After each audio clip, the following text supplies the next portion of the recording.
नमस्कार दोस्तों, आप सभी का स्वागत है हमारे YouTube चैनल में। आज की जो कहानी है ये कहानी बड़ी ही ज्ञानवर्धक और बड़ी ही प्रेरणादायक कहानी है। आज की कहानी में हम जानेंगे गाय माता ने बताया है आखिर मनुष्य गरीब क्यों रहता है। आज की कहानी में मनुष्य के गरीब होने के 3 कारण बताए गए हैं और यह कारण आज कलयुग के समय में सत्य है। और ये जो 3 कारण बताए गए हैं ये तीनों कारण कलयुग के समय में सत्य हैं। दोस्तों, आज की ये कहानी बड़ी ही ज्ञानवर्धक और बड़ी ही प्रेरणादायक है, इसलिए आप सभी दर्शकों से गुजारिश है आज की इस कहानी को पूरा जरूर सुनिएगा। दोस्तों, आज की इस कहानी को सुनने के बाद में कोई भी मनुष्य कभी गरीब नहीं रहेगा, परंतु दोस्तों उससे पहले आप लोगों को इस कहानी को पूरा अवश्य सुनना चाहिए। कहा जाता है कि गाय को मनुष्य के कल्याण के लिए पृथ्वी पर भेजा गया है।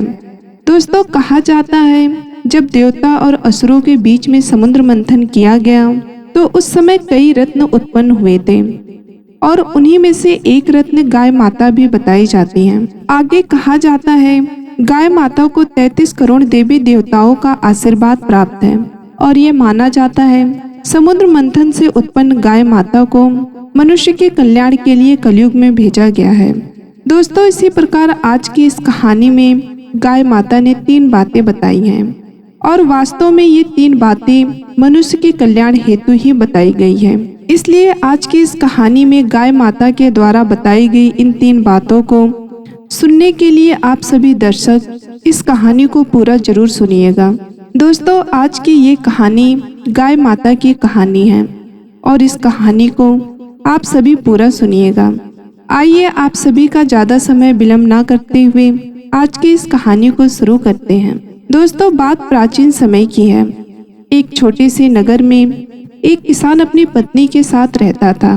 किसान के घर की स्थिति बहुत ही खराब थी। किसान बहुत गरीब था। दोस्तों, किसान की पत्नी को एक छोटे नवजात शिशु की प्राप्ति हुई थी, यानी कि एक पुत्र की प्राप्ति हुई थी। जिस समय किसान को पुत्र की प्राप्ति होती है किसान बहुत प्रसन्न होता है और बहुत खुश होता है, क्योंकि उनके घर में पुत्र प्राप्ति होने की वजह से खुशहाली आ जाती है।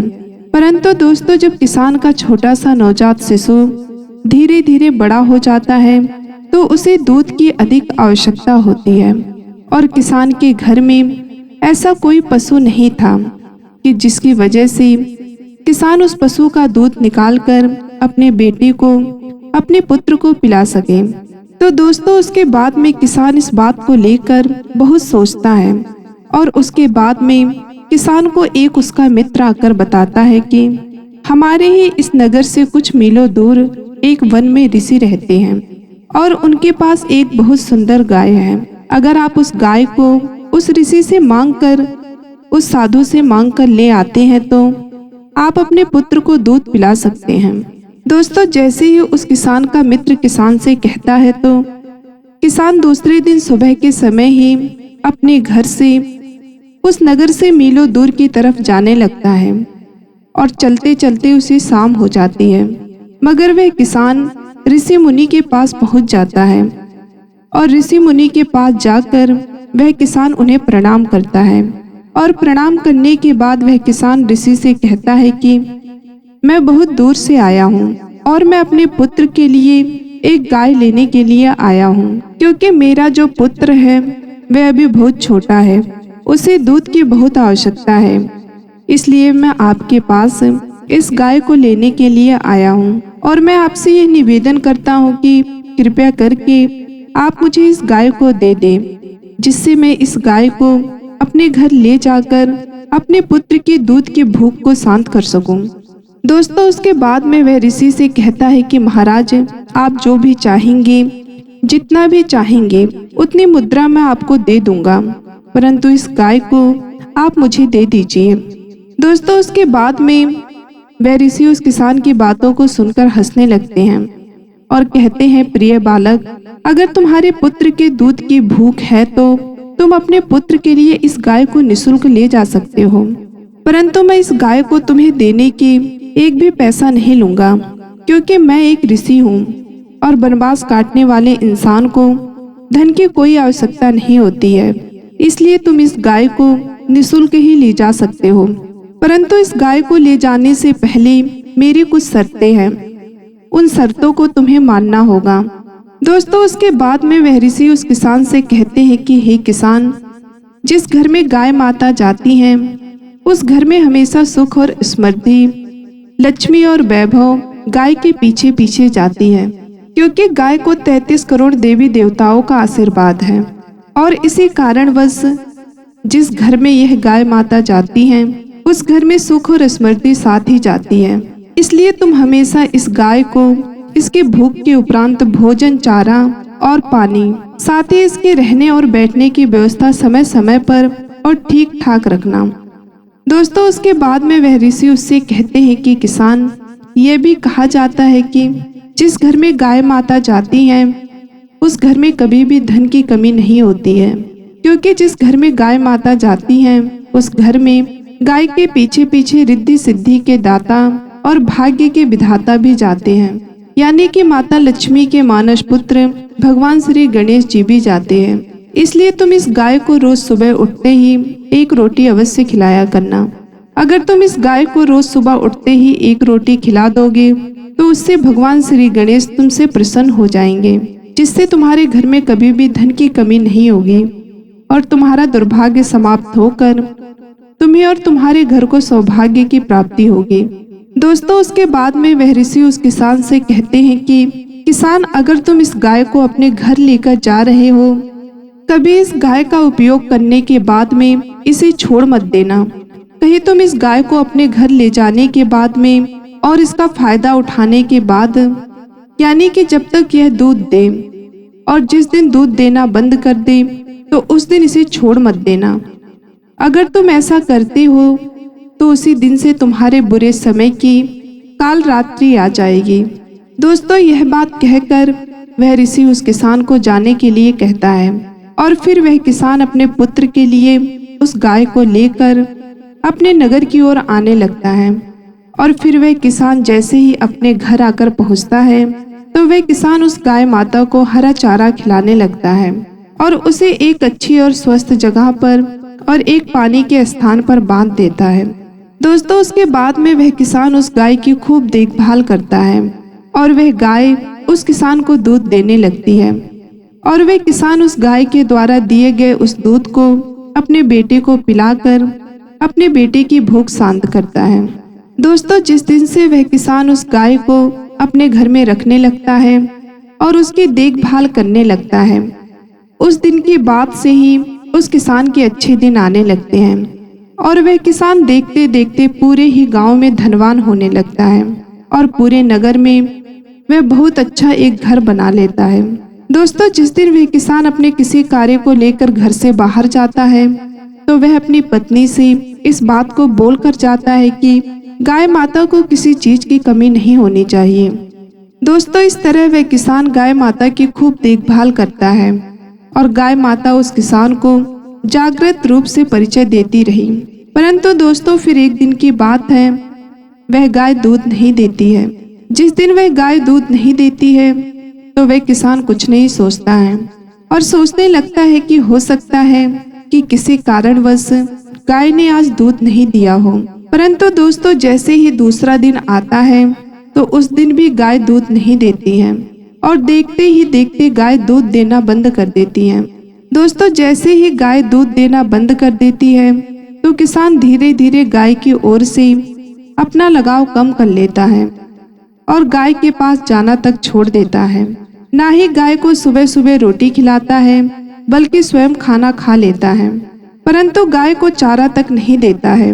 दोस्तों, उसके बाद में जब गाय माता को समय समय पर भोजन नहीं मिलता है तो गाय माता बहुत ज्यादा कमजोर हो जाती हैं और फिर एक दिन वह सेठ गाय माता के पास जाता है और गाय माता को देखकर बहुत क्रोधित होता है और गाय को अपने स्थान से खोलकर जंगल की ओर ले जाने लगता है और जंगल में जाकर के छोड़ देता है। दोस्तों, उसके बाद में उस दिन वह किसान उस गाय को जंगल में छोड़कर आ जाता है और फिर जैसे ही घर आता है तो किसान का जो पुत्र था, जैसे ही किसान आकर देखता है तो किसान का पुत्र बीमार हो जाता है। दोस्तों, जैसे ही किसान का पुत्र बीमार होता है तो उस समय किसान के पास बहुत धन होता है। तो उस समय किसान अपने पुत्र को एक अच्छे वैद्य के पास लेकर जाता है और वैद्य के पास ले जाकर वो कहता है कि हे वैद्य महाराज, मेरे पुत्र का स्वास्थ्य बहुत खराब हो चुका है। आप चाहो जितना धन ले लेना, मगर मेरे पुत्र को कुछ भी नहीं होना चाहिए। तो दोस्तों, जो उस किसान का पुत्र था उसकी हालत बहुत ज्यादा खराब हो जाती है और वैद्य उस किसान से कहता है पैसा धन बहुत चाहिए। तो दोस्तों, किसान के पास भी जितना सारा धन था, जितना भी उसके पास पैसे था, वह अपने पुत्र के इलाज में वो सारा धन और पैसा लगा देता है। लेकिन उसके बाद भी उसके पुत्र के स्वास्थ्य में कोई भी सुधार नहीं होता है और फिर अंत में वह वैद्य और धन के बारे में बोलता है।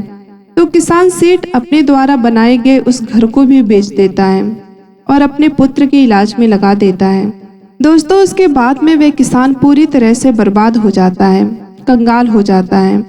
लेकिन उसका पुत्र ठीक ही नहीं होता है। तब वह किसान अपने पुत्र को लेकर अपने घर, अपने नगर की ओर आता है। तो उसके पास कोई घर नहीं होता है और ना ही धन होता है। तो वह किसान पूरी तरह कंगाल हो जाता है और अपने पुत्र को अपने पुराने घर, अपने पुरानी झोपड़ी में लेकर चला जाता है और वहां पर जाकर रोने लगता है और बहुत उदास होता है। दोस्तों, उसके बाद में वह किसान सेठ समझ जाता है कि यह सब मेरे ही कर्मों की वजह से हो रहा है। तो वह किसान सेठ उस गाय माता को ढूंढने के लिए जंगल की ओर जाता है और जंगल की ओर जाकर देखता है तो उसे वह गाय माता दिख जाती हैं और गाय माता से जाकर वह किसान क्षमा मांगने लगता है। गाय माता के पैरों में गिर जाता है और उसके बाद में वह गाय माता उस किसान से कहती है कि हे बालक, जैसा करोगे वैसा ही पाओगे। दोस्तों, उसके बाद में वह किसान गाय माता से माफी मांगने लगता है और फिर गाय माता किसान से कहती है कि हे दुष्ट किसान, अगर ऐसी ही बात है तो आज मैं तुम्हें 3 बातें बता रही हूँ और इन 3 बातों पर तुम्हें आज के बाद हमेशा अमल करना है। तो दोस्तों, उसके बाद में गाय माता उस किसान को 3 बातें बताती हैं। गाय माता उस किसान को 3 बातें बताने लगती हैं और कहती है, किसान, पहली बात, कभी भी किसी भी मनुष्य को अपने मित्र के साथ छल नहीं करना चाहिए, क्योंकि जो मनुष्य अपने मित्र के साथ छल करता है या फिर अन्य किसी व्यक्ति के साथ छल करता है या फिर उसका शोषण करता है या उसका फायदा उठाता है, तो वह मनुष्य, वह इंसान अपने जीवन में कभी सुखी नहीं रहता। क्योंकि जो मनुष्य दूसरे के भाग्य का छीन कर खाता है उसका पेट कभी नहीं भरता है। इसलिए कभी भी किसी भी मनुष्य को किसी के साथ छल और उसका फायदा नहीं उठाना चाहिए। दोस्तों, उसके बाद में गाय माता दूसरी बात बताने लगती है कि कभी भी हमें अपने समय पर, अपने धन पर, अपने मन पर, अपनी इच्छाओं को हावी नहीं होने देना चाहिए। क्योंकि जो मनुष्य अपने समय पर और अपने धन पर और अपने आप पर गर्व करता है, वह मनुष्य हमेशा जीवन में कहीं ना कहीं अवश्य ही ठोकर खाता है। क्योंकि दोस्तों, हर मनुष्य का समय एक जैसा नहीं होता है। आपने अक्सर जंगल में भी देखा होगा कि कभी जंगल का एक पत्ता पत्थर के ऊपर होता है तो कभी वो पत्ता पत्थर के नीचे होता है। ठीक इसी प्रकार समय एक ऐसी घड़ी है जो बदलने में समय नहीं लगता है। इसलिए कभी भी किसी भी मनुष्य को अपने समय पर, अपने धन पर और अपने मन पर गर्व नहीं करना चाहिए। दोस्तों, उसके बाद में गाय माता तीसरी बातें बताने लगती हैं और कहती है कि कभी किसी भी मनुष्य को अपने घर के मामले में अन्य लोगों से राय नहीं लेनी चाहिए। क्योंकि दोस्तों, कहा जाता है कि हमारे घर में लड़ाई झगड़े हो और अगर हम उस झगड़े के बारे में हमारे पड़ोस के अन्य लोगों से किसी भी चीज के बारे में राय ले रहे हैं तो वह लोग हमेशा काम को बिगाड़ने के बारे में ही सोचते हैं। इसलिए कभी भी अपने किसी कार्य के लिए अन्य लोगों से नहीं पूछना चाहिए और साथ ही अपने घर की बातों को अन्य लोगों को नहीं बताना चाहिए। दोस्तों, ये 3 बातें गाय माता उस किसान को बताती हैं और किसान फिर उसी समय गाय माता को अपने घर की ओर फिर से ले जाता है और गाय माता को ले आने के बाद गाय माता की सेवा करता है और गाय माता के द्वारा बताई गई उन 3 बातों पर अमल भी करता है। देखते ही देखते वह किसान फिर से धनी होने लगता है और उसका अच्छा समय आने लगता है।